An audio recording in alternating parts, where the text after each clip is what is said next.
Go ahead. Punk in OVW, was he always as difficult to deal with even, 18 years ago when he was in OVW? Allow me to tell you a little story. Punk and I basically, for the most part, in the early days got along.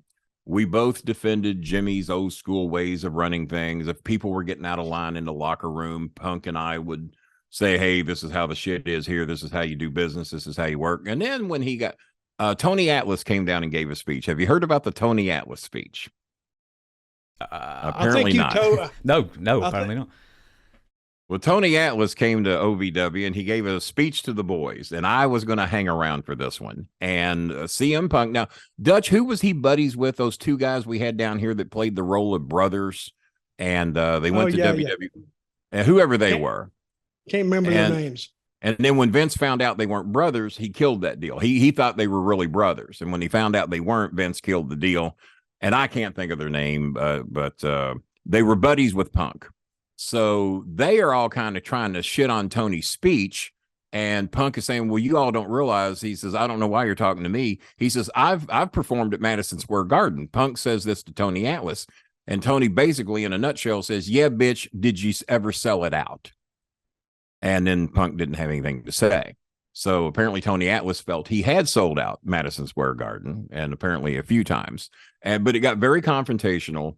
Punk was being a little bitch, and those brothers, whatever their names were, kept trying to chime in too and take the side of Punk. So they really got buried bad on that day because Jimmy didn't take kindly to them disrespecting Tony Atlas, who was there as a favor to speak to the guys. Dusty Rhodes came down there and spoke to the guys. I'm talking to Dusty about some shit, and he says, Kenny, do you realize you're the only one that's come over and talked to me about anything? And he says, you're not contracted, are you? I said, no. He says, these contracted guys are not even talking to me. I said, I would assume they're either intimidated or some of these dumb fucks don't even know who you are, which is a good possibility of both, because some of them are here for the money. They don't even give a shit about wrestling. They think they're going to make $1 billion one day. So Punk gets called up, and we're doing a personal appearance, ironically, at a bowling alley. So we're many of us there. Aaron the Idol Stevens, myself, a few others. I think Aaron worked with you in Puerto Rico, right? Yeah, he did. Aaron Stevens. And so we're all doing a personal appearance at this bowling alley, and Punk shows up unexpectedly because he was now up on Raw. He comes back. He comes to the bowling alley, and I have my briefcase there that's floating around here somewhere. And Punk grabs my briefcase and slings it down lane 8 and just throws it down into the pins. And I just looked at him. I'm just holding my hands up. Like, what the fuck was that about? Because we basically gotten along pretty good, but he's trying to act like he's somebody.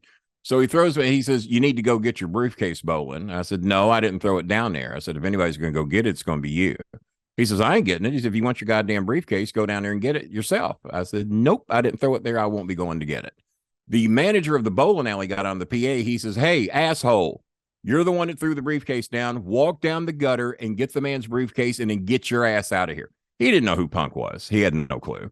So Punk is offended he's being talked to that way. And then whoever else was there told Punk he needed to go get my briefcase.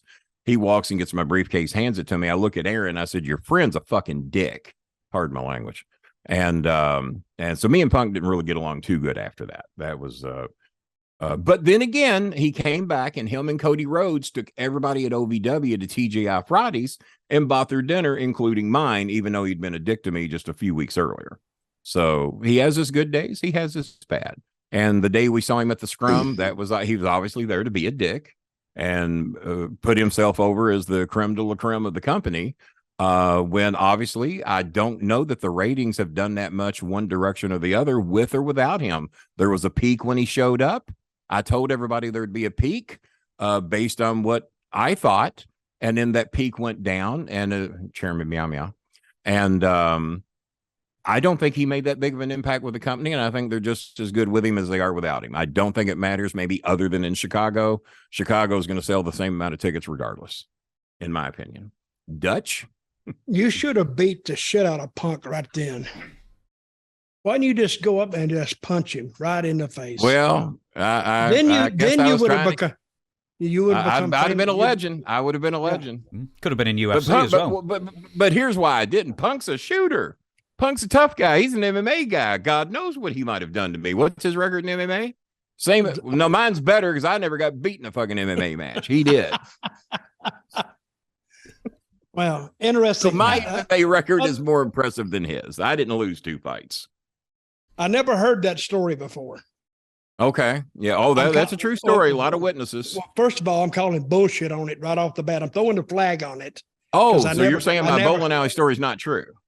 I've never heard it corroborated by anybody else except you. I'm gonna check on it.